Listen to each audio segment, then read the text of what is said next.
Hello, everyone, and welcome to another JordanCon interview. I'm here today with Janet Walden-West. Hello, Janet. Thank you for joining us today. Hello. Hi. I love how in the beginning of your bio here, so I'm going to read your bio real quick, but I just love the beginning. A weird dog show chick in her downtime. She's a two-time Pitch Wars alumni and a current mentor and a Golden Heart finalist. So the Pitch Wars, for those who don't know, is a fun little contest that happens, and it's really cool. Like the mentors, which you are now, take up and coming authors like who submit their work and help them essentially clean it up and make it more presentable to pitch to like publishing houses or whatever places to get their work published, and that's really cool. Is that right? I'm of what it is. Yes. Yeah, That's it's more of a mentor program than Yeah. a contest, but you got the rest of it. All right, cool. So yeah, that's pretty awesome. That's pretty cool. I love seeing more accomplished authors going back and giving back to the community or in any community in any kind of profession like that is always great, especially creative ones. Well, anyway, she's also an author of the contemporary romance series Salt and Stilettos: South Beach Romances, which is that's great. I love the name. And the Region 2 series, which is an urban fantasy kind of like paranormal type investigatory stuff. She also has plenty of urban fantasy short stories that are available in multiple anthologies, which are linked in her bio, and we'll link in and around this video, below, above, beside, everywhere. She writes intersectional, sexy times romance and boss girl fantasy heroines, and I love that. I love I love that little bit there. It's great. So thank you for coming and hanging out with us, and I look forward to seeing some of your work at JordanCon. Thank you for having me. Sorry, I need to top off the old coffee tank here. Right there with you. Yeah, man, that'll be coming up randomly throughout this video. Anyway, so dog show chick. I have to. We got to play. We got to pay proper respects to the puppies. Yes. What kind of dogs do you show? Like, do they live with you? Do you raise them? Like, how does that work? Yes, I have Australian Shepherds, and yeah, I've been doing this since I was a kid. They live here. I show them when they go to new owners. They usually come back and stay with, Aunt Janet for shows. So they are not in the room today, though, because they are camera hogs. So we got this just Yay! standing. It's a puppy. It's so soft. There we go. That's cute.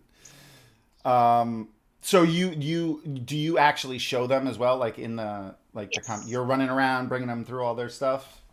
That's pretty As cool. my husband says, I'm running around with a dog on a string. Yes. That's great. Um, so what are their names? Do you have any fun names for them? I mean, any name is going to be fun, but I'm curious to see if we have any fantasy or science fiction inspired names. Actually, the puppy that my son kept a couple years ago, her registered name is Shield Maiden, and her call name is Sif. So he I was love really it. into horror movies, so that is Sif. That's great. And then I'm assuming so like do if they go back to other owners, then maybe they come to you named already too, probably, right? Sometimes. We usually have a theme for litters. We've had Marvel theme. We have had Witcher theme, things like that. So they'll go out with a call name, and then the owners can choose the registered name or Yeah. choose whether to keep the call name, and they usually do. That's cute. That's a ton of fun. I love it. So you said you got into that as a kid. Was that something from your parents or? No, I really don't know where it came from, except your usual dog and horse crazy kid. And I'm sure my parents really wish it has never happened because they spent a lot of time hauling me to fairgrounds in the middle of nowhere. So, That's fantastic. So, speaking of your parents or when you were a kid, is that which came first, the love of dogs, fantasy, science fiction, writing? Like where did that all fall into place for you? And what was your the catalyst of your interest into like the science fiction, fantasy, urban fantasy kind of world? Honestly, I had maxed out our local library and the school library for dog and horse stories. And I saw a couple that had unicorns and dragons on the cover. And it's like, okay, that's close to a horse. We'll do that. So Anne McCaffrey and Lloyd Alexander were, my gateway drugs. That's great. That's a ton of fun. Oh man, yeah. No, I don't think I've ever read. What was that second author? Lloyd Alexander. Yeah, I don't think I've read his stuff, but Anne McCaffrey I've read. Yeah, definitely. That's wonderful. The Pitch Wars mentorship program. I had read their website and it said the word contest. That's why I said it before, but I'm guessing that's probably wrong. But the program seems like pretty awesome, like a mentorship program. How does that work? How does someone submit to that? Is there an application process or? There is. The website will have all of the guidelines and the dates because I think they've changed a little bit in the last couple of years. And they will open it up to submissions. There's a form. I think you can pick like up to 4 mentors to apply to. It's kind of like sending out query letters, to editors or to agents. We get this slush pile and the mentors go through it. We have like a month to go through what turns out to be a couple of hundred entries usually. And you send in your query, your synopsis, and usually your first 10 pages, first chapter.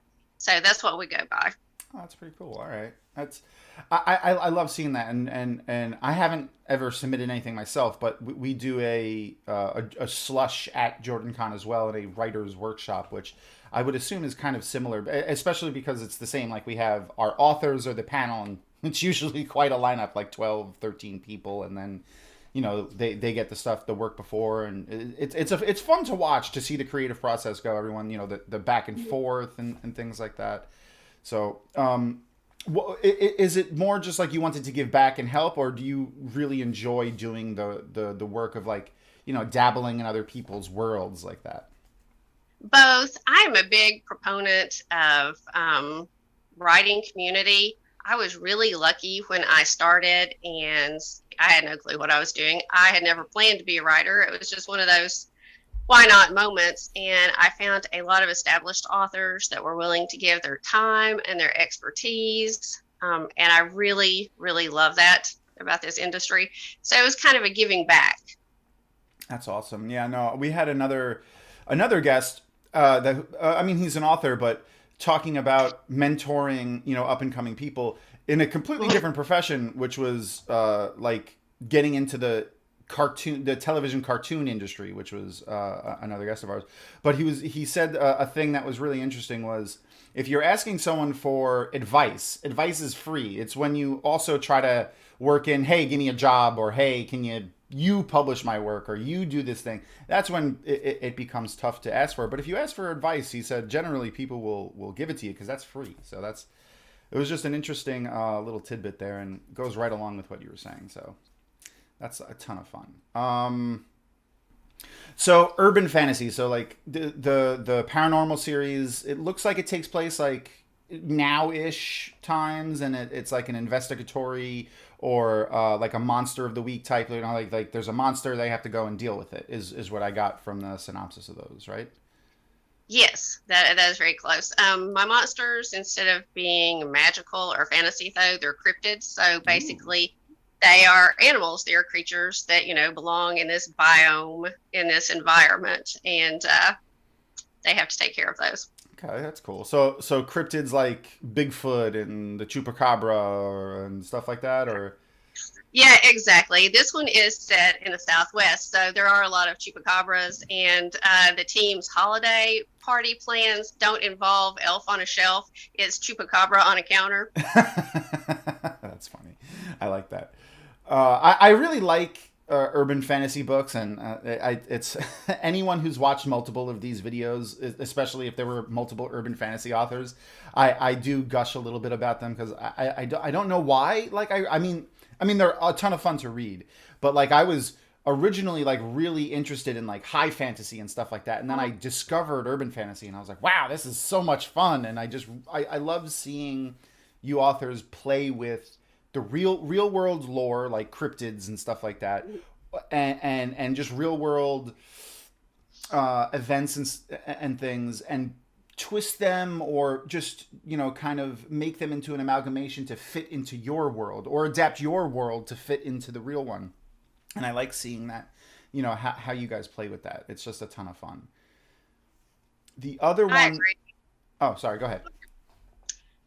When I started out, of course, I did the same thing. It was fantasy, usually British based fantasy and Anne McCaffrey. And when I ran across, I think it was Border Town, which was Ellen Datlow, maybe, and Okay. Emma Bull. It started out as anthologies, and that was the first experience I had with modern world, contemporary world ish, and fantasy and magic together, and it just blew my mind. Yeah, no, I love the interaction with like real world mythologies and religions and traditions and stuff like that within urban fantasy. Like I love the whole, like I don't know if you've read Jim Butcher, the Dresden Files, like oh, okay. So like the Fae and stuff in that, or any of the authors that use Fae in their books, like or the hidden world below our world is a common theme in urban fantasy, and I like seeing all of the different flavors of that within the authors. So obviously, then one of the ones that I was particularly interested in yours that I saw was witches, warriors, and wise women. So like witches, occult, all that kind of stuff.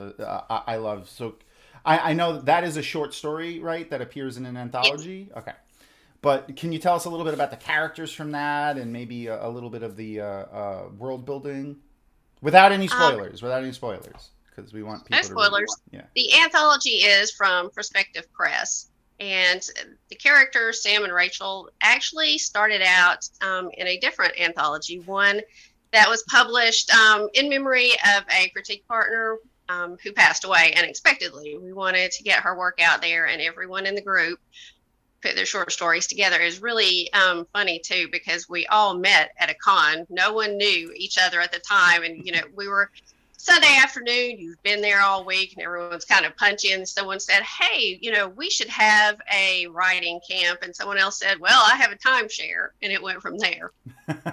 That's awesome. Mhm. But the story, Sam is a human, and she is, monster hunter, your usual. But she ends up teaming with a new partner who is not human, who turns out to actually be a Kelpie. Ooh. Yes, so that was a lot of fun too, because here we have this rough and ready human hunter and this Kelpie who's lived several hundred years and is not on board with this sleeping in the car, camping in the woods to kill the monsters thing. We need a nice spa day here. So that was a lot of fun to do. And I actually set it at a bed and breakfast that is a couple hours from here near the Smoky Mountains. I love that. That's great. The Kelpie is the one that wants the spa day and stuff like that. That's wonderful. Like they've become used to their trappings. So Yes. another the other type of book you write is contemporary romance. So only I mean like I kind of get what that is, but can you explain like what makes a contemporary romance? It is modern day. Contemporary. I think the cutoff right now is anything from the 1980s up to present is That hurts. considered contemporary. That hurts. Yeah, yeah, we're not even going to talk about that. So Yeah. Well, just speed right on by that. Okay. So what brought you to which came first, the romance writing or the fantasy writing? Was it just kind of you realized you were good at the other one, or you enjoyed it and then they kind of naturally split, or was it like a different kind of decision making process? I started out with fantasy. The whole thing was when I had my first kid, if you have children, there's a lot of sleepless nights and sleepless days those first few months. And so I was sitting up and I was watching one of my favorite shows to stay awake with the baby, and the ending was so bad. It was infuriating. And it's like, I can do better. And just started, writing just out of the blue with a notebook. And it turned out I could not do better. There's a huge learning curve. But that was how it started. And even then, the fantasy had a lot of romantic elements, just because relationships are so much fun and they Yeah. provide so much automatic tension. and room to explore. And when I started looking for someone to help, kind of a mentor, I had no clue, didn't know anyone around here, and went online. And I happened to find a actual writing contest. You submit your first couple of chapters, and the draw was you got critique from at least 3 published authors. That's awesome. Or editors or agents. And it just happened that it was RWA, the Romance Writers Association, their chapters that was putting it on. I didn't know any better, so I just tossed my fantasy into, the paranormal category, and it went from there. So. And I'm sure that stood out a bit too, because if it was the Romance Writers Association, probably not that many fantasy submissions, but that's pretty cool. That's pretty cool. All right. So what is something that you like other than the dogs, obviously, because that's I'm sure that first of all encompasses a ton of time, and it's got to be something you love to do or you wouldn't do it. But what is something else that you nerd out about? Something like, do you have TV shows or movies or a book series that you're looking forward to that's coming out that you want to read just because you're a fan or something like that?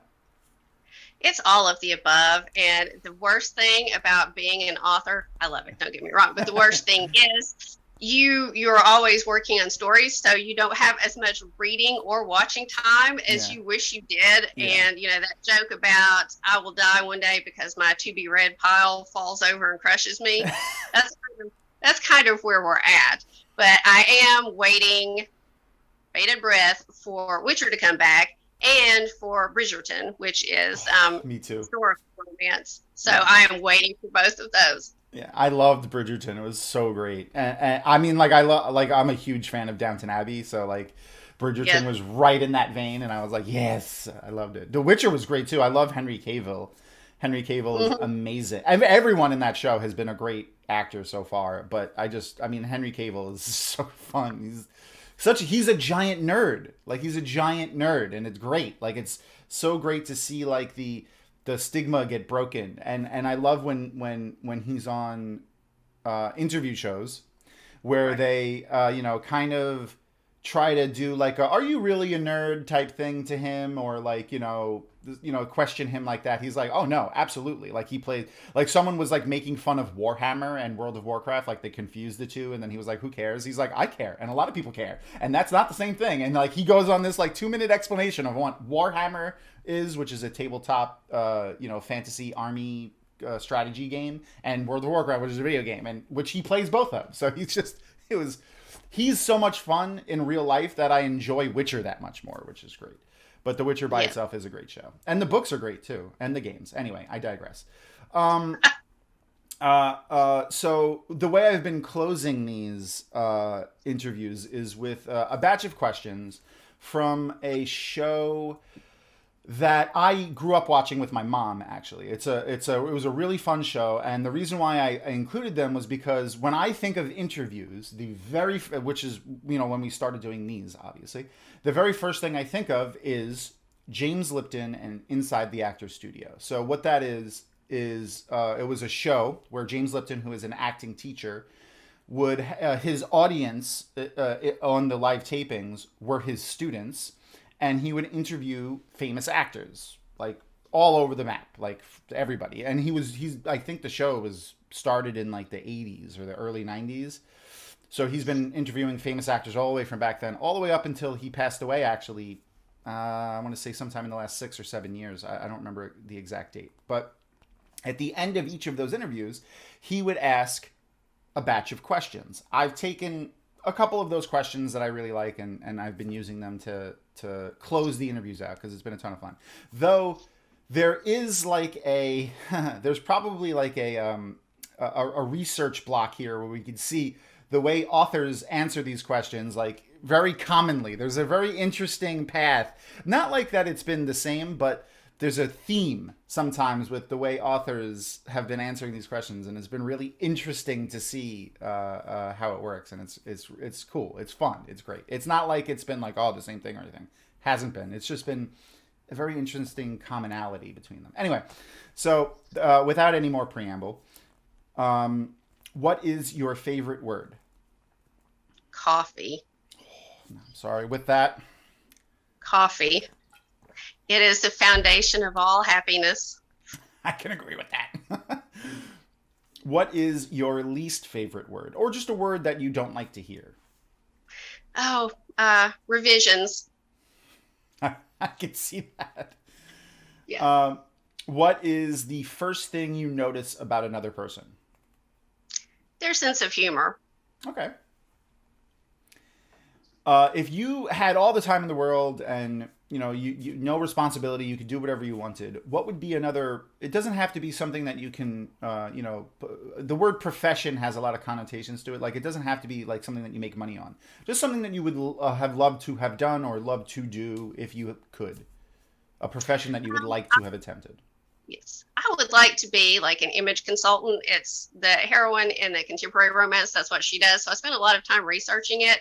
And you just get to, hit all of the red carpet shows and runway shows and then go tell people you have to wear this. This is how you have to sound. You can't do that. So that would be a fantastic job. That's cool. That's cool. And that's a fun, you found that job through researching for your fantasy book. So it's weird breadcrumb trail that I've seen a lot of authors follow through their research and Google searches for their books. It's either I'm on an FBI list somewhere or I found this really fun thing. It's usually both. A little bit of both. Okay. And then the last one is, what is your favorite curse word? Fuck. It covers so much. It could be your surprise fuck, or it could be I am totally done with this fuck. Yep, absolutely. And you don't even have to put anything on the end of it. You could just use that word. Just the different inflections of the different word can mean everything all over the spectrum of where that would fit. And that is also why it is my favorite. It is multi-purpose. Yep, it is, and it is very diverse, as one of my favorite movies would have once said. Anyway, so if you've enjoyed this interview and you want to find more things, Janet, go to janetwaldenwest.weebly, which is .weebly.com. And from there, you'll find her Twitter, Facebook, Instagram, links to all of her books on Goodreads and Amazon. If you enjoy them, make sure to leave reviews. Reviews are the biggest thing that you could do for, not the biggest, obviously buying their book is probably going to be the most impactful. But leaving reviews is very, very important. So make sure to leave those reviews. And I look forward to finally getting to see you at JordanCon, and I can't wait to see you there. Me too.